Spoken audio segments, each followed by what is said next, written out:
एक छोटे से गांव में किशन नाम का गरीब मछुआरा अपनी पत्नी गंगा और बच्चों के साथ रहता था। किशन की जीविका का सिर्फ एक ही साधन था। वह समुद्र से मछली पकड़ता और उन्हें बाजार में बेचकर अपना गुजारा करता था, पर रोज मछली न मिलने के कारण वह परेशान भी रहता था। एक दिन, गंगा, आज अगर थोड़ी भी मछली मिल जाए तो बच्चों को भरपेट खाना खिला पाऊंगा, पर यह नाव कब तक साथ दे, इसका तो भगवान ही मालिक है। किशन, तुम मेहनती हो, ईश्वर तुम्हें खाली हाथ नहीं लौटाएगा। किशन, अब तुम जाओ, मैं तब तक बच्चों के लिए सत्तू बना देती हूँ। इसके बाद किशन जाल लेकर समुंदर की ओर बढ़ता है। वहां पहुंचकर वह अपनी नाव लेकर समुद्र में जाता है। समुंदर, तू ही मेरा भगवान है, तेरे सीने से ही रोटी निकालता हूँ, आज थोड़ा रहम कर देना। मछलियां पकड़ते हुए किशन की नाव हिलती है, मगर वो हार नहीं मानता। घंटों की मेहनत के बाद वह कुछ मछलियां पकड़ लेता है। जय हो, आज सही से बच्चों का पेट भर जाएगा। किशन खुशी से मछली लेकर गांव की ओर लौटता है। गांव लौटते वक्त सेठ भूपाल की हवेली के पास से किशन गुजरता है। सेठ के आदमी उसे रोक लेते हैं। किशन, पिछले हफ्ते का उधार चुका नहीं पाए और अब मछलियां बेचने जा रहे हो? पहले मेरा हिसाब दो। सेठ जी, बच्चों ने 2 दिन से ठीक से खाना नहीं खाया। आज मछलियां बेचने दीजिए, शाम को आधा पैसा आपको दे दूंगा। तेरी औकात क्या है मुझसे सौदा करने की? अभी तेरी सारी मछलियां जब्त करता हूँ। सेठ के आदमी किशन की टोकरी छीन लेते हैं। किशन हाथ जोड़ता है। सेठ जी, रहम करिए, ये मेरे बच्चों के पेट का सवाल है। सुन, तू गरीब पैदा हुआ है, गरीब ही मरेगा। अरे क्या फायदा ऐसी मेहनत का जिससे तू कर्ज नहीं दे पा रहा? तेरा तो मर जाना ही बेहतर है। किशन वहीं जमीन पर बैठ जाता है। उसकी आंखों से आंसू बहते हैं। कुछ लोग ये सब देख रहे थे, मगर कोई कुछ नहीं कहता। इसके बाद किशन खाली हाथ घर लौटता है। किशन को इस प्रकार दुखी देख गंगा उससे पूछती है, किशन, क्या हुआ? मछलियां कहाँ हैं? सेठ ने सब छीन ली गंगा, हमारे भाग्य में शायद भूख ही लिखी है। नहीं किशन, तुम हार मत मानो। भगवान देर करते हैं पर अंधेर नहीं। हम लड़ेंगे सेठ के जुल्म के खिलाफ। रात का समय, झोंपड़ी के अंदर दीपक की मध्यम लौ जल रही थी। गंगा रोटियों की जगह बच्चों को सत्तू का पानी पिला रही थी। बच्चों की आंखों में भूख और थकान थी। माँ, पेट में बहुत दर्द हो रहा है, कुछ खाना है क्या? भैया, माँ रो रही है, कुछ मत मांगो। गंगा अपने आंसू पोंछती है और किशन को देखती है, जो चुपचाप कोने में बैठा था।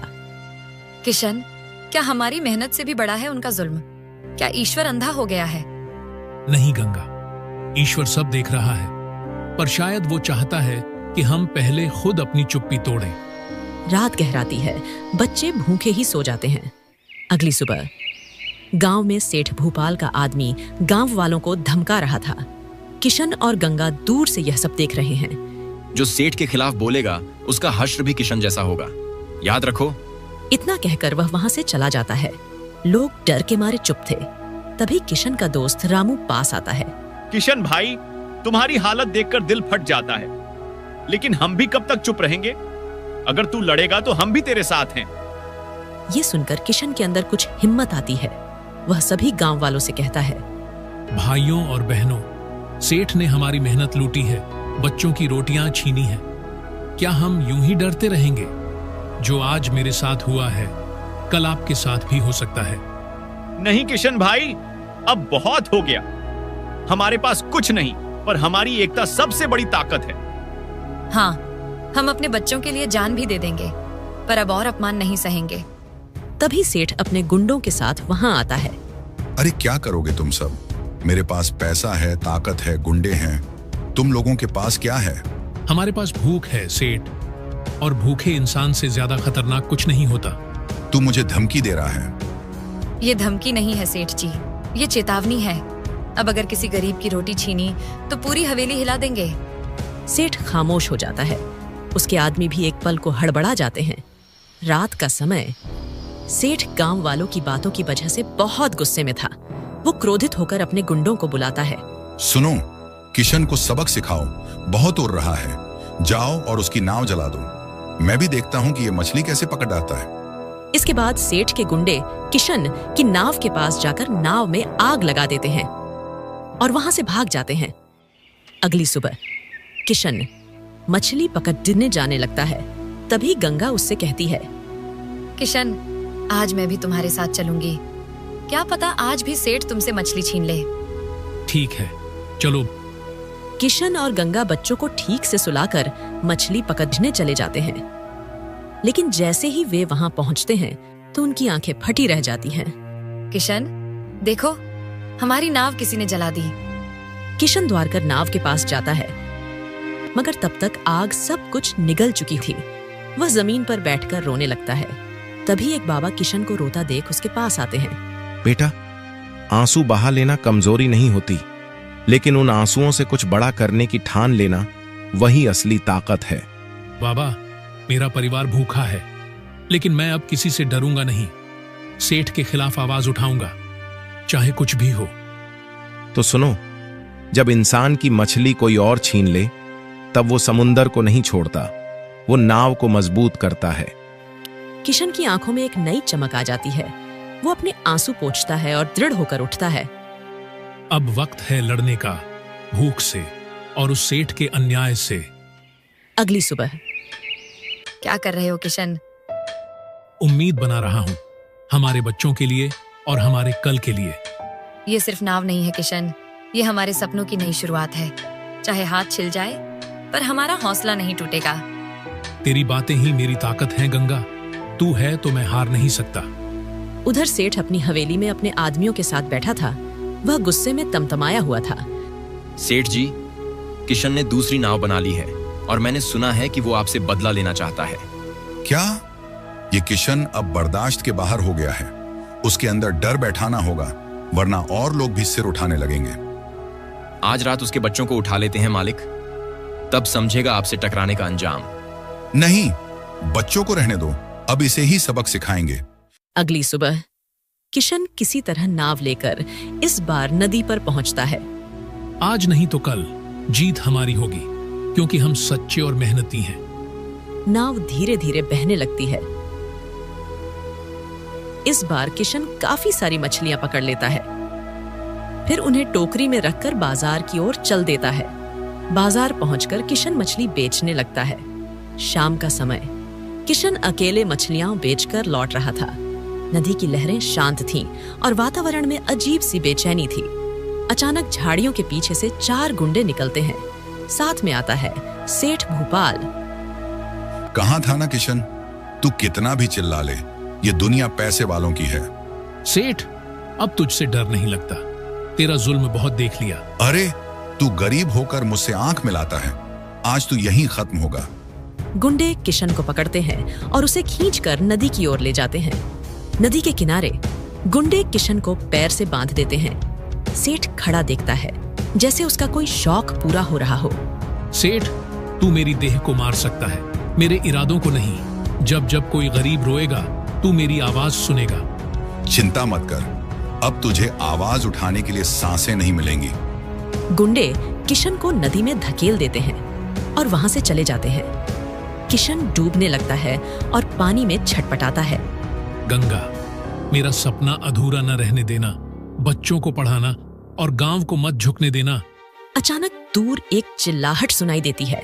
गंगा और रामू भागते हुए आते हैं, क्योंकि गंगा को पहले ही शक था। गंगा की सांसें तेज थीं। वह बिना कुछ सोचे ही नदी में छलांग लगा देती है। नदी का बहाव तेज था। अरे कोई बचाओ। किशन, गंगा भाभी, रुको, मैं आ रहा हूँ। रामू दौड़ता है और तुरंत गांव वालों को मदद के लिए बुलाता है। सब मिलकर किशन और उसकी पत्नी को बड़ी मशक्कत से बाहर निकालते हैं, लेकिन गंगा अब नहीं रही। गंगा, तूने क्यों किया ये? मुझे बचाने के लिए खुद चली गई। इसके बाद वह गंगा को लेकर घर पहुंचता है।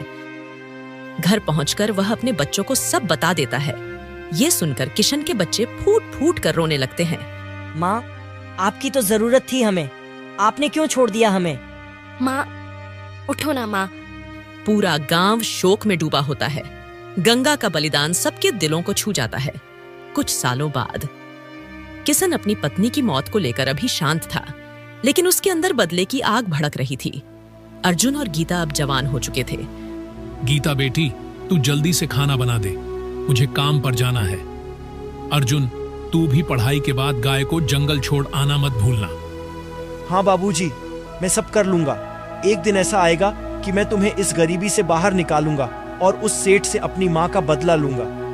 भाई, तेरे भरोसे ही तो है ये घर, अब तू ही हमारा सहारा है। उन तीनों के चेहरे पर गरीबी की लकीरें साफ दिखाई दे रही थीं। गांव का सेठ भोपाल अब और भी घमंडी हो गया था और औरतों से बदतमीजी करना उसकी आदत बन चुकी थी। एक दिन गीता कुछ सामान लेने के लिए जा रही थी, तभी रास्ते में उसे सेठ भोपाल मिलता है। अरे ओ गीता, कहाँ जा रही है ऐसे सजी हुई? जरा हमारे सामने भी चेहरा दिखा दे, कुछ मेहरबानी तो हो हम गरीबों पर। सेठ जी, मेरी मर्यादा मेरा अभिमान है, कृपया ऐसी बातें ना करें। अरे तेरी इतनी हिम्मत, एक गरीब की बेटी होकर मुझसे ऊंची आवाज में बोल रही है, तुझे तो सबक सिखाना पड़ेगा। गीता आंखों में आंसू लिए वहां से भागती है। चारों तरफ के लोग सब देख रहे हैं, पर कोई कुछ नहीं बोलता। गीता रोती हुई घर आती है। अर्जुन चौकन्ना होकर बहन की हालत देखता है। दीदी, ये क्या हुआ? तू रो क्यों रही है? भाई, सेठ भोपाल ने सबके सामने मेरी इज्जत पर हाथ डाला, ताने मारे और मुझे नीचा दिखाया। हे भगवान, हम गरीब हैं, इसलिए हमारी कोई सुनवाई नहीं। बेटा, तू पढ़ाई कर, तुझे बड़ा आदमी बनना है, तभी इंसाफ मिलेगा। हाँ बाबूजी, अब चुप रहने का समय चला गया। मैं अर्जुन हूँ। एक दिन यही अर्जुन उस सेठ से उसका हर अपमान का बदला लेगा, अपनी माँ का बदला और बहन की इज्जत का बदला। हे ईश्वर, तूने मेरी बहन को अपमानित होते देखा। मैं शपथ लेता हूँ, जब तक सेठ भोपाल अपने किए का फल ना भोगे, तब तक मैं चैन से नहीं बैठूंगा। ये मेरा प्रण है। अगली सुबह अर्जुन अपने बैग में कुछ किताबें और पराठे रख लेता है। गीता और किशन उसे विदा करते हैं। बेटा, तू गांव से बाहर जा रहा है, लेकिन तेरा मकसद सिर्फ डिग्री नहीं होना चाहिए। तुझे इज्जत, इंसाफ और हक के लिए लड़ना है। भाई, तेरा विश्वास ही मेरी ढाल है। तेरा हर संघर्ष मेरी इज्जत की जीत होगी। दीदी, बाबूजी, मैं वादा करता हूँ, जब तक सेठ भोपाल को उसकी औकात ना दिखा दूं, अर्जुन नाम का उच्चारण तक नहीं करूंगा। इसके बाद अर्जुन पैदल निकल पड़ता है। फिर अर्जुन बस में बैठकर शहर पहुंचता है। शहर पहुंचने के बाद अर्जुन कई जगह कम मांगता है, लेकिन उसकी गरीबी और हुलिये के कारण उसे कोई काम नहीं देता है। अंत में उसे एक लाइब्रेरी में साफ सफाई का काम मिलता है, जहां अमीर घरों के बच्चे पढ़ने आते थे। इसके बाद अगले दिन से अर्जुन ने लाइब्रेरी में काम करना शुरू कर दिया। रात के समय जब सब सो रहे थे, अर्जुन दिए की रोशनी के नीचे किताबों में डूबा हुआ था। उसके पेट में भूख से ऐंठन थी, लेकिन वह डटा हुआ था। सेठ भोपाल की ताकत पैसे से है, लेकिन मेरी ताकत मेरी मेहनत है। मैं पढ़ूंगा और जीतूंगा। उधर गांव में गीता की फिर से बेइज्जती होती है। सेठ भोपाल गीता को रास्ते में रोकता है, साथ में उसके 2 गुंडे थे। तेरा भाई गया शहर, अब कौन बचाएगा तुझे? चल थोड़ा काम करवा दे सेठ जी का, हमेशा खुश रहेगी। अगर मेरे भाई अर्जुन को पता चला ना, तो तेरी दुकान से तेरी रग रग अलग कर देगा। वो तो गया पढ़ने, पढ़ते पढ़ते भूखा मरेगा, और तू, तेरे पास कोई नहीं। लोग देखते हैं, लेकिन कोई कुछ नहीं बोलता। गीता अपनी मर्यादा बचाकर तेजी से निकल जाती है। कुछ दिन बाद अर्जुन को खबर मिलती है। अर्जुन एक पत्र पढ़ रहा था, जिसमें लिखा था, भाई, मैं ठीक हूँ, लेकिन सेठ फिर से बेशर्मी पर उतर आया है। अब बहुत हुआ, अब सिर्फ पढ़ाई नहीं, अब युद्ध शुरू होगा।